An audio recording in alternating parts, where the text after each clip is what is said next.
Sodom and Gomorrah are the names of two neighboring cities of the time of Abraham the patriarch, whose story is narrated in the book of Genesis. Although it is not known for sure who founded these cities, it is believed that they were established by the Canaanites or the Amorites. According to the biblical account, these cities were destroyed by a divine punishment due to the gravity of their sins. Faced with this, many of us wonder what sins these two cities committed, what their history is, and why the word Sodomites is used to refer to homosexual men. Dear listener, we will answer all these questions in this video. Join us on this fascinating journey through the sacred scriptures and discover together the truth about the history of Sodom and Gomorrah. Before we go into this topic, do not forget to subscribe to our channel and activate the notification bell so that YouTube will notify you every time we publish a new video. Today, this is one of the most controversial passages in the Bible, and the story of Sodom and Gomorrah is usually used to warn about the punishments that sin and disobedience bring to the law of God. The passage of Genesis presents God as an implacable judge, and from the history of Sodom and Gomorrah comes the expression sodomite, which originally referred to the inhabitants of Sodom. However, the term sodomite has become popularized to refer to homosexual men. In addition, it has been used to describe people who practice acts of perversion. The use of the term depends on the ideological context and the interpretation, but in all cases, it is based on the biblical passage whose story we summarize below. Sodom and Gomorrah were part of the 5 cities located in the fertile valley of the Jordan. The region was of extraordinary beauty and fertility, so attractive that it was compared to the Garden of Jehovah and the land of Egypt. This beauty and abundance probably influenced the decision of Lot, who, when he separated from his uncle Abraham, chose the plain of the Jordan, where Sodom was, the city in which it was finally established. Let us read Genesis chapter 13 verses 10 onward. And Lot cast his eyes and saw the whole plain of the Jordan, which was all irrigated like the garden of Jehovah, like the land of Egypt in the direction of Zohar, before he destroyed Sodom and Gomorrah. Then he chose it to be the whole plain of the Jordan, and they went eastwards and parted from one another. Abraham set up camp on the land of Canaan, while Lot lived in the cities of the plain, and he put his tents up to Sodom. But the men of Sodom were evil and sinners against Jehovah in a great way. Dear listeners, Abraham was not expelling Lot from the promised land in the previous verses. He simply suggested that he choose to go further north or south. However, Lot's attention deviated in another direction, and he finally chose to move to a land similar to Egypt. The promised land is between mountains and valleys, which are irrigated by the rain of heaven and not by a river. But to the east, out of Canaan, is the valley of the Jordan, and irrigated by the river of the same name, which is a constant source of water, similar to Egypt, which is irrigated by the Nile River. Deuteronomy explains the difference between Egypt and the Promised Land. Let's read Deuteronomy chapter 11, verses 10 to 12. The land to which you enter to take, it is not like the land of Egypt, where you came from, where you sowed your seed and watered with your foot, like a vegetable garden. The land to which you pass to take, it is the land of mountains and valleys, which drinks the waters of the rain of heaven, land of which Jehovah your God cares. They are always on it, the eyes of Jehovah your God, from the beginning of the year to the end. Lot attracted him to the lifestyle of Egypt, where he always had access to the water of the river, regardless of what one did, unlike having to trust in the rain sent by God, which comes if you live in obedience. Lot may have stayed in the promised land, but he decided not to. He preferred a lifestyle similar to that of Egypt, choosing material wealth over spiritual ones. He opted for the security that the river offered him instead of trusting in God, looking for easy life, regardless of the abundance of evil in that region. As we can see, Lot gradually approached Sodom until he settled there. This choice was very costly for him, facing numerous risks and problems as a consequence of choosing material heritage over spiritual one. First, he was kidnapped, and then, as we will see, the city where he lived will be destroyed, his wife will die, and his daughters will deviate. In the end, the one who sought the things of this world lost everything. But we will leave this for the end of the video. Now, despite the beauty and abundance in these cities, Sodom and Gomorrah were also known for their evil. Instead of living according to God's instructions, the men of Sodom were perverse and sinners in a great way against Jehovah. In Genesis chapter 18 verse 20, it says, "Then Jehovah said to him, For the clamor against Sodom and Gomorrah is increasing more and more, and the sin of them is aggravated to an extreme." Before this, many of us wonder, what was the sin of Sodom and Gomorrah? Well, the Holy Scriptures give us the answer. The main sin related to these cities was homosexuality and sexual violence. As humanity moved away from God, men and women began to distort the purpose that God had given to sex, filling it with vile and shameful passions. Paul made a list of sinful behaviors that people began to practice when they move away from God. In Romans chapters 1 verses 26 and 27 it says, "Therefore God gave them to shameful passions, for even their women change the natural use by which it is against nature. And likewise men, leaving the natural use of the woman, burned in their lasciviousness with each other, committing shameful acts men with men, and receiving in themselves the retribution due to their transgression." Similarly, when referring to the sexual immorality of Sodom and Gomorrah, Judas, in his letter, wrote, "As Sodom and Gomorrah and the neighboring cities, which, in the same way that those having fornicated and gone in posts of vices against nature, were put, for example, suffering the punishment of eternal fire." Another version of this passage of Judas says as follows, "And Sodom and Gomorrah, along with the cities and mitrophes given as she to lust and homosexuality, suffered the punishment of a perpetual fire." Dear listener, what Judas called vices against nature in his letter in our modern age is often known as alternative lifestyles. Although this term sounds innocent in our culture, describes a sexual behavior that is not natural and is offensive to God.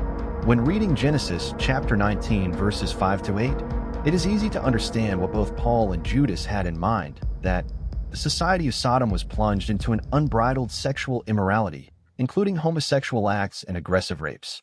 However, in addition to homosexuality in Sodom, other serious sins were practiced. In the first place, they were greedy due to their abundant wealth, but they did not help the needy. On the contrary, they were arrogant and proud. Let's read Ezekiel chapter 16, verses 49 and 50, and hear that this was the evil of Sodom, your sister, pride, satiety of bread, and abundance of leisure had she and her daughters, and did not strengthen the hand of the afflicted and of the beggar. And they were filled with pride and did abomination before me. And when I saw it, I removed them. Number 2, they committed adultery, lived in lies, and protected the wrongdoer. In Jeremiah chapter 23, verse 14 says, "In the prophets of Jerusalem, I have seen mischief. They committed adultery and walked in lies and strengthened the hands of the wicked, that no one should become of their evil. They were all like Sodom, and their dwellers like Gomorrah." Number 3, they revealed their sins without being ashamed of them. Let's read Isaiah chapter 3, verses 8 and 9. "For Jerusalem and Judah are ruined and fallen, because their tongue and their works have been against Jehovah to irritate the eyes of his majesty. The appearance of their faces testifies against them, because like Sodom, they publish their sin. He does not conceal it. There is from their weapon, because they piled up evil for themselves." Dear listener, the inhabitants of Sodom were so perverse that when Abraham interceded for the city, he could not find even 10 just, that is, correct people among them. As can be read in verses 28 to 32 of Genesis chapter 18, Abraham was reducing the number of just necessary to save the city, going from 50 to 45, then 40, 30, 20, and finally 10. The question arises why Abraham did not continue to lower the figure below 10. It is possible that he did not dare, or maybe he assaulted the doubt of whether he would also be lost, which worried him so much that he decided not to continue asking. Probably, if he had insisted on asking for a single just, God would have answered that if there was even a just in the city, he would take him out of there, because he would not destroy a just along with the city. We know that God would have answered like this because, in fact, that was what happened. Despite Abraham's doubts, there was a just in the city, and God knew him. It was Lot. The Apostle Peter, in his second letter, wrote that Lot afflicted his just soul every day when he saw and heard the evil acts of the inhabitants of Sodom. For this reason, 2 angels were sent to Sodom to save the just Lot. In Genesis chapter 19 it says, "For the 2 angels came to Sodom at the fall of the afternoon. And Lot was sitting at the door of Sodom, and seeing the 2, Lot got up to receive them and leaned to the ground. And he said, 'Now, my lords, I ask you to come to the house of your servant, and you will stay, and I will wash your feet, and in the morning you will rise, and you will continue your way.' And they answered, 'No, we will stay on the street tonight.' And Lot went with them a lot, and they went with him to his house, and he made him a banquet, and he baked bread without yeast, and they ate. Dear, we observe that when the 2 angels arrived in Sodom, they acted as judges. This reveals to us that Lot not only resided in that community, but that he had also integrated into public and political life by involving himself in the judicial sphere. We are also struck by Lot's hospitality when he offered lodging in his house to the travelers. It was common at that time to wash your feet after walking the dusty roads from the plains of Mer to Sodom, especially wearing open sandals, which was typical in those times. In addition to the relief that this gesture provided, it was a way of expressing and offering hospitality to visitors. At first, the travelers, to avoid inconvenience, were reluctant to accept the invitation and suggested spending the night in the public square. However, Lot, aware of the danger they would face due to the environment in the city, insisted that they stay at his house. We who know the current circumstances in our big cities, especially at night with growing crime and violence, are increasingly aware of urban insecurity. Let's continue with the biblical story, Genesis 19. For but before they went to bed, they surrounded the house, the men of the city, all the men of Sodom, the people together, from the youngest to the oldest. And they called to Lot and told him, "Where are the men who came to you tonight? Bring them out so that we may know them." Then Lot went out to them, to the door, and closed the door behind him, and said, "I beg you, my brothers, that you do not do such evil. And here now I have 2 daughters who have not yet known a man. I will take them out and make them as good as they seem, only that you do not do anything to these men, for they came to the shadow of my roof." And they answered, "Get out now." And they added, "This stranger came to live among us, and he will have to be judged. Now we will do you more harm than they." And they made great violence to the man, to Lot, and they came to break the door. The citizens of Sodom clearly tried to sexually abuse the 2 visitors, which is an evident sign of the depravity of these men. Lot said to them, "I beg you, my brothers, that you do not do such evil." This was a difficult argument for Lot, since he and the men of Sodom had completely different criteria to define what was evil and what was not. The men of Sodom only sought their own pleasure, regardless of their perverse actions. However, we are surprised that Lot was willing to offer his daughters to satisfy the sinful desires of the crowd. This offer is unjustifiable. Although the men of Sodom showed shocking depravity, we're also moved by Lot's willingness to offer his daughters to pacify the crowd. To understand this terrible situation a little more, we must consider the low position of women in the pre-Christian world and the high importance given to guests. It was considered more important to protect the visitors than the family itself. Let us also observe the words, "This stranger came to live among us, and will have to be elected judge." The aggressors made fun of the political influence that Lot seemed to have in the city, and if they had attacked him, they would have destroyed both him and his family, if it had not been for the supernatural intervention of the angels, who blinded the uncontrolled crowd. Clearly, the blindness that affected the men was a supernatural act, and this physical blindness coincided with his spiritual blindness. We continue with the biblical account, Genesis 19:12. The 2 men said to Lot, "Do you have any more here? Sons-in-law, and your sons and your daughters, and everything you have in the city. Take it out of this place, because we are going to destroy this place. For when the clamor against them has risen before Jehovah, therefore Jehovah has sent us to destroy." Then Lot came out and spoke to his sons-in-law who had to take their daughters, and said to them, "Get up. Get out of this place, because Jehovah is going to destroy this city." It seemed more to his sons-in-law that they were making fun of him. In reality, Lot was in an extreme situation. As a resident of that city for several years, he had become accustomed to tolerating what he himself considered perverse. He had seen his daughters grow up, who would marry young men adapted to that environment. Therefore, when Lot spoke to his future sons-in-law to warn them that they should flee with him, they made fun of him. Lot had lived as long as one more among them, without showing any difference, who took his serious warning as a joke. It is evident that Lot, having chosen that place to live, was far from the will of God for his life. It is also clear that he had not given testimony of his faith and defended his own values. This situation is similar to that of many Christians today, who spend their lives compromising their Christian values by adapting to the values of people who do not have knowledge of God nor a personal relationship with Him. In this way, instead of bringing people closer to Christianity, they drive them away. We continue with the biblical story, Genesis 19:15. And at the break of dawn, the angels hurried to Lot, saying, "Get up, take your wife and your 2 daughters that are here, so that you may not perish in the punishment of the city." And having him, the men made of his hand, and of the hand of his wife, and of the hands of his 2 daughters, according to the mercy of Jehovah with him, and they took him out and put him out of the city. In spite of everything, we can say that he belonged to God. However, we would not be very sure of this if we only knew the history of Genesis. In his second letter, the Apostle Peter calls him just, but he protected him from the overwhelming conduct of the wicked. Despite his personal and family situation, Lot was willing to leave the city because he had come to be considered just by God for his faith, and he had followed Abraham when both had offered God his worship and his sacrifices. As a result, God offered his mercy to Lot. It is evident that he did not have a clear decision. We see that he was so indecisive and hesitant that the angels had to force him and his family to leave the city. Even when they were already out, the angels asked him to flee, not to look back, and also to escape to the mountain. Lot felt that he could not do it and asked to go to a small city. The small city near Sodom and Gomorrah could not have escaped the negative influence of these large centers, so his situation of moral deprivation would be identical. Therefore, the solution proposed by Lot was really ideal. However, it was approved and he was able to go to the small city of Sodom. But his efforts not to follow the divine instructions and follow his own plans indicate that, although he left Sodom, his spiritual integrity had been affected and he would have to face more problems in the future. Let's continue the biblical story. Genesis 7:23, the sun came out over the earth. When Lot arrived in Zoar, then Jehovah made it rain over Sodom and Gomorrah sulfur and fire from Jehovah from the heavens, and destroyed the cities and all that plain with all the inhabitants of those cities and the fruit of the earth. Then Lot's wife looked back behind him and became a statue of salt. The judgment would not reach Sodom and Gomorrah until Lot and his family were protected in Zoar, according to the angel.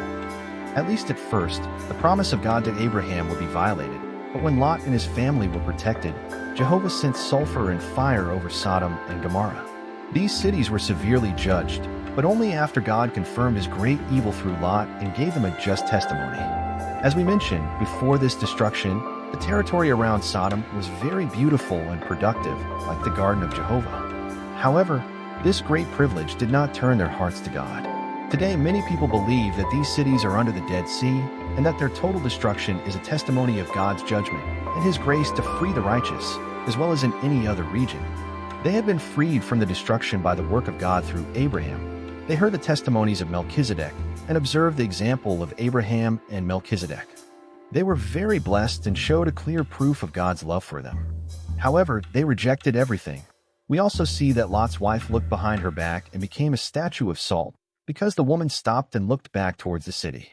First, I think he wanted to leave Sodom because he loved her and Lot, but there were things that he valued a lot and felt very attached to them. Therefore, I think the answer is double. Although his body had left, his heart was still present. This attitude is a lesson for ourselves. Having a divided heart is possible. As there are Christians who claim to have a relationship with God, but they are also aware that there are other factors that prevent them from having a life of communication with Him, which results in a complete and significant human experience. Our faith and Christian testimony are being annulled by certain factors, such as friendships, habits, or attachment to certain material things. The Bible tells us that without faith, without communion, and without obedience, the Word of God is extinguished and our heart dissociates. This leads to disobedience. Second, Lot's wife looked back because she did not believe in God and did not take seriously the instructions that God had given. They should not stop and look back. Lot believed in God and obeyed, but his wife did not, so she perished with all the things that she could not get rid of. We continue with the biblical story of Genesis 19-27. And Abraham went up in the morning to the place where he had been before Jehovah, and looked towards Sodom and Gomorrah, and towards all the land of that plain he looked, and the smoke rose from the earth like the smoke of an oven. At dawn, the patriarch was able to confirm what God had revealed to him when he observed the destruction of the cities. Having to make a decision, Abraham had wisely chosen to trust in God, and his faith had led him to love the will of the divine plans. For this reason, he did not feel united to that world that was being destroyed by its evil, violence, injustice, and contempt for the human dignity with which God had endowed his creatures. Having exhausted God's tolerance, he blindly remembered also that God would protect his nephew Lot, since he had promised to save the righteous from punishment. It is appropriate here to remember the recommendation of the Apostle John. In his first letter, chapter 2, verse 15, "You do not love the world, nor the things that are in the world." In the last verses, 30-38 of Genesis chapter 19, we are told that Lot felt uncomfortable in Zoar and was afraid. It is likely that the situation there was similar to that of Sodom, so he took refuge in the mountains with his daughters. They drunk him and went to bed with him. And from that incest were born the Moabites and the Ammonites, who became permanent enemies of Israel, that is, adversaries of the descendants of Abraham. Dear listeners, if we want to escape eternal condemnation, we must stay away from the temptations of this world. Many people are like Lot, letting themselves be seduced by what the world offers them. Although they know the evil that surrounds them, they choose to participate in their bad works instead of getting away from them. The Bible teaches us Ephesians 5 and 11, and do not participate in the fruitless works of darkness, but rather reprehend them. The decisions of Lot led him to ruin. He lost all his possessions, his wife, and he ended up participating involuntarily in an act of sexual indecency with his daughters, which resulted in the birth of 2 children who would later become enemies of Israel. Many people are not aware of the consequences that sin can bring to their lives, but the reality is that those who practice sin will end up badly sooner or later. Although God freed Lot, he paid a high price for his bad decisions. God, in his infinite mercy, can forgive us our sins, but often does not free us from its consequences. The wisest thing is to move away from this sinful world. Dear friend, let us not wait to lose everything and see ourselves ruined by sin. Let us escape in time from its terrible consequences and eternal condemnation. And with this, we come to the end of this video. I say goodbye until the next video.